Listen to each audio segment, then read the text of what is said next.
Okay, hi guys, it's me again, and that's why na binlog ko na to kasi nagpuputol-putol siya. So ngayon is dedire-diretsuhin ko na yung ating topic about sa swimsuit, kung saan tuturuan ko kayo kung paano ang tamang pagpili ayon sa inyong body type ng swimsuit. Kasi katulad nga sa sinabi ko doon sa mga past video ko is hindi naman lahat is kung ano yung nagagandahan tayo is bagay talaga siya sa atin. So hindi yun ganun guys. Minsan kasi maganda siya sa paningin natin pero hindi siya maganda sa paningin ng ibang tao. So doon pumapasok ang body shaming. So kaya ngayon is tutulungan ko kayo kung paano nga ba ang pagpili ng swimsuit, ng tamang swimsuit ayon sa inyong body type. So, ang pagsusuot kasi ng swimsuit guys is para ito sa lahat. Siyempre, diba? Dapat meron tayong confidence and dapat confident din tayo sa ating sinusuot. So, hindi lang tayo dapat basta-basta nagsusuot. Kasi hindi lang naman ito yung basta t-shirt lang naman na pwede siya kahit saan. So, ito is may pinagbabagayan talaga siya.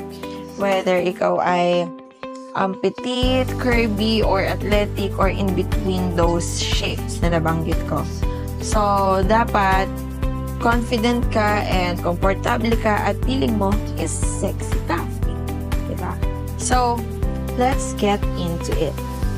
Okay, so dito sa ating first segment is, ang topic natin is all about knowing your body type. So, dapat is alam mo ang iyong body type. So, tinagalog ko lang siya guys.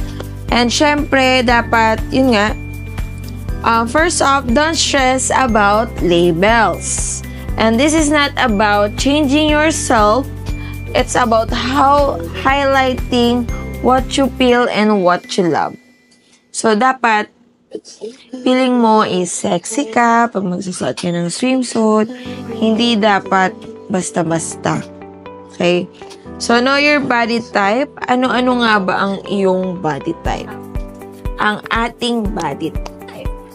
So, ano-ano nga ba ang body type at bakit kailangan nating malaman ang body type? So, syempre, tayong nagsusuot, tayo mismo, dapat, minsan kasi diba, sa iba is parang kung ano-ano na lang yung sinusuot nila. Yung iba, parang, ay, ito maganda to, pwede na to sa akin. Yung wala silang arte, pero okay din naman yung ganun, pero minsan, mas okay pa rin yung alam natin kung ano yung dapat nating suotin. Itong knowing your body type, hindi dapat kayo dito ma-stress, guys. It's not about changing yourself. It's about highlighting what you love and feeling amazing. So, dapat dito is feeling mo sexy ka, dapat confident ka. So, tara, ano nga ba ang mga body type? So, unang-una, merong shape na pear shape. Ano nga ba ang pear shape? Ang pear shape, ito yung mga malalaki yung balakang and maliliit yung shoulder. Maliliit yung, or kundi shoulder yung mga bugelya. Yun.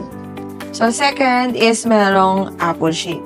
So, ito guys is disclaimer lang ha, kasi syempre kailangan kong sabihin talaga para hindi kayo, ano yun, nanghula kung ano yun. So, kailangan kong direktahin. So, apple shape, ito yung fuller midsection. So, ito siya. Fuller midsection, ito yung mga usually chubby and yung mga hindi sila balakangin. Alam mo yun, puro apple. Ano ba yung apple? So, yung puro taas lang. Ganun. And then, the hourglass, balance bust and hips, and defined waist. So, ito yung mga gifted. Mga balakangin, magaganda yung bugelya, tapos malilit yung bewang. Hourglass, which is tinatawag din na Coca-Cola body. And the fourth one is the athletic type. So, alam niyo naman ang athletic type. Straighter shape and less curves. Pero mga pitit sila. Yun. So, athletic type. And the last one is the petite. Petite is small frame and shorter height. So, ito yung mga mapapayat. Yun. Petite, mapapayat. So, hourglass, pwede rin sila doon. Pero usually, pag petite lang kasi, ito yung mga payatot lang sila. Okay, so, ano-ano nga ulit yun? Merong pear shape, merong apple shape, hourglass, and athletic, at saka yung petite shape. So, yung 5 yun ang body type na dapat nyong malaman. So, ano nga ba ikaw doon? Unang-una ang pear shape. So, ang pear shape, ito nga sabi ko kanina is, ito yung mga malalaki yung balakang and maliliit yung bust nila. So, for me, siguro bagay sa kanila, usually kasi pag malalaki yung balakang, so maliliit yung boobs. Like me, So, ako, ang sinusuot ko is, alam niyo yung mga string na swimsuit. Yun. So, ito yung mga detalye sa mga undies, pati sa bra. So, try nyo din yung mga high cut na swimsuit. Yun, pwede rin yun. Para lumabas din yung balakang. And, ang tawag dito, so, yung may mga rapples. So, for me, okay na yung mga, basta labas yung balakang niya. So, para ma-flex mismo yung kaseksihan. So, ang suggestion ko na swimsuit is yung mga detalye and yung mga high-waisted na mga undies. So, katulad siya nitong mga to. And, yon kasi syempre, kailangan mong i-flex dito yung balakang mo eh. So, pangit naman pag sinuot mo dito yung mga, ang tawag dun? May mga, parang mga dress na swimsuit. May mga ganun kasi. So, maganda, para ma-flex mo talaga ng maayos yung swimsuit is, ipakita mo yung balakang. Kasi syempre, sa swimsuit edition is, palakasan din dyan ng balakang. So, the more na mabalakang ka, the more na sexy ka. For me, yun ang base sa akin ng kaseksihan. Well, everyone is sexy naman, pero syempre, meron kasi tayong standard na tinitingnan bilang Pinoy and bilang ibang mga taga-ibang bansa. 'Di ba? So, usually talaga is, pag mabalakang ka, sexy ka talaga. So, second is, apple shape. So, apple shape, for me, ang dapat na ma-swimsuit dito is yung may mga pulley tummy control. So, kung familiar kayo sa Hati Diary yun, perfect yun para sa mga apple shape sa mga pupuson, sa malalaki yung sa ganito, yun. And, yung mga v-neck na swimsuit, yun. And, yun nga, mostly, kahit anong swimsuit, basta merong mga tummy control or yung swimsuit na may ruching, yun, basta may tummy control siya. And, I think the color na for that is dark colors, especially black. So, yun. Kasi, yun nga, may mga kasabihan, di ba? Kahit naman hanggang ngayon is buhay na buhay pa rin na yung white is nakakataba and yung black is nakakapayat daw tingnan. So, as an apple shape, I think na better to wear swimsuit with the tummy control, and of course, the color is usually dark. So, yun. So, mas okay yung may mga pabinek para mas flattering siya tignan. So, yun lang. And the third one is the hourglass. So, ito is wala naman ditong problema eh. Kasi lahat dito is mag-fit, 2-piece, 1-piece, yan. And, wag lang yung mga loose na, tawag dito, yung mga loose na swimsuit. Yung mga, kung ano yung size mo, dapat dun ka. Hindi pwede yung, kunyari ako, small ako, tapos maglalarge ako. Papangit yung swimsuit. So, yun pa pala guys. Dapat, kailangan nyo yung, alam yung size nyo guys ha. So, syempre, lahat naman siguro tayo is, alam mo yung ating size. And, syempre, kaya, kailangan magpipit siya gawa ng, hindi natin pwedeng itago yung mga curves natin. Kasi nga, syempre, hourglass, usually dito is, fit lahat ng swimsuit mapa 2-piece and mapa 1-piece. Even rash guard. Ma-flex talaga yung kaseksihan. Kasi syempre, gifted ka na sa bugelya and malaki pa yung balakang mo. So, sana all hourglass. So, and that fourth one is yung athletic. So, athletic, create curves with cutouts. So, ito yung mga straight ang katawan. Usually, yung mga nag-gym, yan. Sa gym nyo sila makikita. Hindi porket athletic is more on gym or on sports. Kasi meron din namang mga kahit hindi athletic is, hindi sporty, is athletic lang, athletic yung body type nila. Kasi kahit hindi nag-i-sport yan, kung ganyan talaga ang hulma niya, yun at yun na yun. So sa kanila, I think, yung mga halter styles, yun. And syempre, yung mga bold prints para mag-cut out yung shape nila. Like, alam niyo yung may mga swimsuit na yung mga line na white. I think yun much better yung ganun. So, nabubulol na ako. Yung mga halter, yan. Perfect yun sa mga, like, mga one piece. Yan. Okay rin naman ang mga two piece, guys. Pero, syempre, may pinagbabagayan din siya sa two piece. I think sa two piece, alam niyo yung mga normal na undies lang. Yung mga degarter. Kasi, di ba, sa mga swimsuit, meron mga detale, yung mga normal na panty. I think doon siya sa mga normal na undies. So, doon tayo sa athletic type. And the last one is petite. So, ang petite, ito yung mga maliliit na and mga payat pa. So, ikaw, ganyan ka ba? Diba? So, ito yung mga kahit anong kain talaga is hindi talaga sila tumataba. Which is sana all. So, for me, avoid muna is yung mga oversize, yung mga malalaking print, kasi syempre is petite tayo, guys, eh. Oh, so, sa petite, baka mas lumabas kasi yung inyong, alam yun, kunyari, ako naka-petite ako, tapos, yung suot ko is mas kain yung ako. Mas kapansin-pansin yung suot ko kesa dun sa mismong ako, na dapat is ang napapansin ay yung kung ano yung hulma na sinusuot mo, dapat magpipit yun sa katawan mo.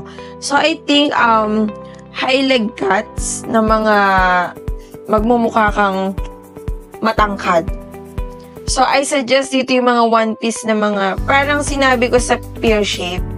So, I suggest dito yung mga legs look higher and taller and longer. So, lahat na sinabi ko. Kasi syempre, maliit ka na. So, hindi ka pwedeng mag-oversize. Baka magmukha ka ng hanger nun. So, ayun, baka mag-overwhelm yung damit sa frame ng katawan mo. So, I suggest, pwede dito yung mga any swimsuit na mga normal swimsuit na mga detale, yung mga normal undies, mga one piece. Pero dapat, usually, fit na fit sa inyo, guys, ha? And, syempre, hindi pwedeng mas mapansin yung luwag nung swimsuit nyo kesa dun sa mismong hulma mo. Alam mo yon, na mas dapat pansin na, ay, ang sexy naman nito. Ay, bagay sa'yo yung swimsuit. Yung ganong compliment dapat yung ma-receive natin. Hindi ko kayo pinipressure, guys, pero dapat ayun ang magiging outcome pag nagsuot kayo ng swimsuit. And syempre, dapat confident din kayo pag nagsuot kayo. Guys, huwag kayo mahihiya. Kasi hindi na naman uso ngayon yung mga, hindi na uso ngayon yung mga flat-chested, yung mga walang puwet, yan. Oo, yes, Pinoy tayo. May standard tayong tinitignan as sexy. Pero as long na confident ka sa sinusuot mo and nadadala mo ng maayos, is babagay talaga siya, guys. Huwag na huwag kayong mahihiya pag nagsuot kayo ng swimsuit. Actually, ako is, dati, nung hindi pa ako nagsusuot, nahihiya din naman ako. Meron lang akong isang friend na kahit mataba siya, is ang lakas ng confident niya sa sarili niya na suotin yung mga swimsuit na gusto niya. Usually nga, daring pa yung sinusuot niya. So, doon ako na proud. Sabi niya sa akin na, ba't ka mahihiya? Ginusto mo yan. Gusto mo yan. Kung feeling mo sexy ka, go for it. Huwag mong ikakahiya. Kasi, the more na nahihiya ka na nagsusuot ka ng swimsuit, is the more napapangit yung tingin sa'yo ng tao. So, dapat ang una mong iisipin pag nagsuot ka ng swimsuit is, ay, ang ganda ko dito, swimsuit na to. Ganon. Tapos, pag maglalakad ka, huwag kang yuyuko. Dapat, straight lang yung tingin mo. Hindi naman straight na straight, ha. Siyempre, dapat confident ka. Siyempre, alam mo naman yung aura pag nahihiya, di ba? So, dapat, straight ka lang tumingin and huwag ka mahiya. Pag binati ka ng sexy mo, thank you. Say thank you. Laging ganon. Stay humble, guys, ha. So, yun pa rin yun pa rin ang nagdadala, yung pagiging confident and yung confidence mo na magsuot ng swimsuit. Okay? Kahit anong shape mo pa yan, kahit anong hulma mo pa yan, kung ang confidence mo is nandun, guys, I swear na maganda ka sa paningin ng tao. I swear. Kasi ako, nangyari na yun sa akin eh. Na yung bago-bago pa lang ako nagsiswimsuit is nahihiya-hiya pa ako nun. So, naisip ko, ang iniisip ko, guys, pag napunta ako sa ibang lugar, ang iniisip ko is, hindi naman ako kilala nito eh. Alam mo yan? Hindi naman ako kilala, hindi naman ako makikita.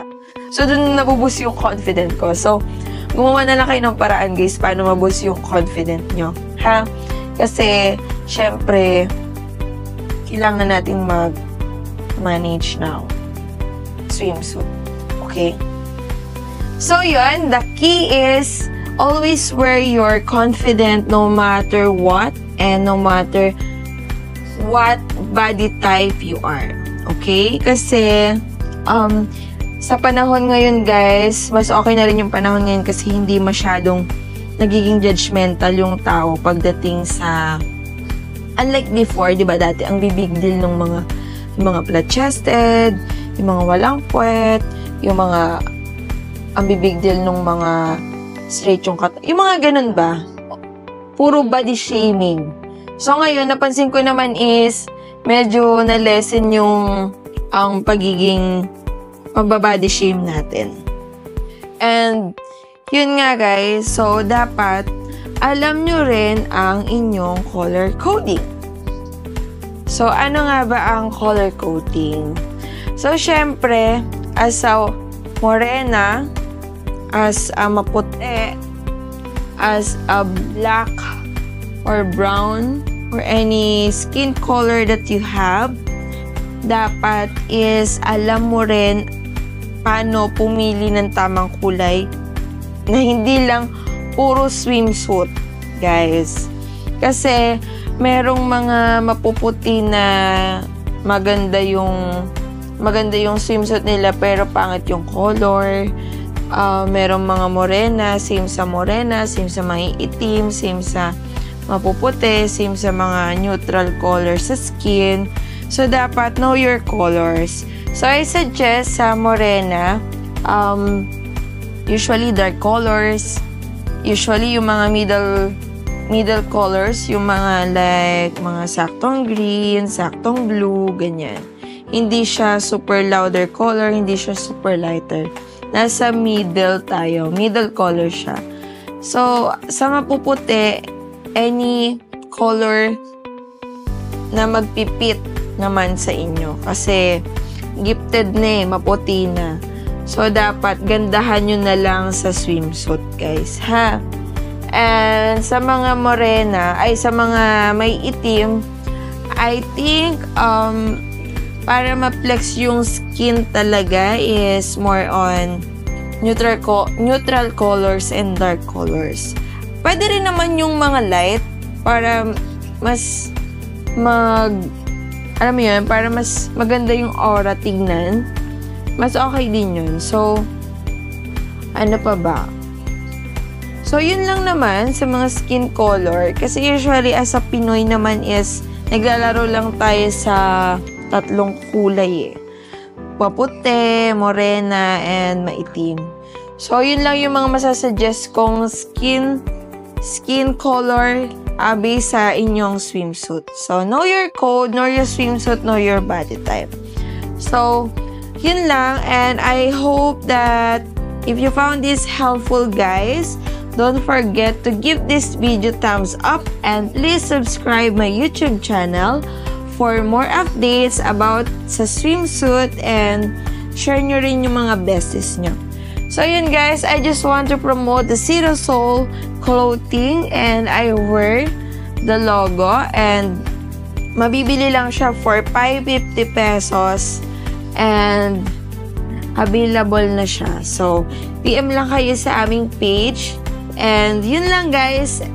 I hope na natulungan ko kayo ngayon sa aking content. Kasi ito is dinire-diretso ko na siya.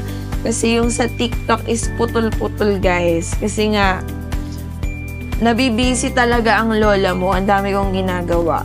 So, yun lang guys. Sa mga pwede kayong mag-chat sa akin guys kung ano yung mga swimsuit na bagay sa inyo. So, free naman akong kausap basta libre din ako. Alam mo yun? So, meron na kaming mga swimsuit na paparating. So, like nyo na yung aming Facebook page, The Zero Soul, and please follow them for more or updates. Okay? So, thank you guys. See you on my next vlog. So, comment kayo kung ano yung gusto nyong tips na makuha bukod sa pagpili ng swimsuit. Okay? So, thank you guys for watching. Bye!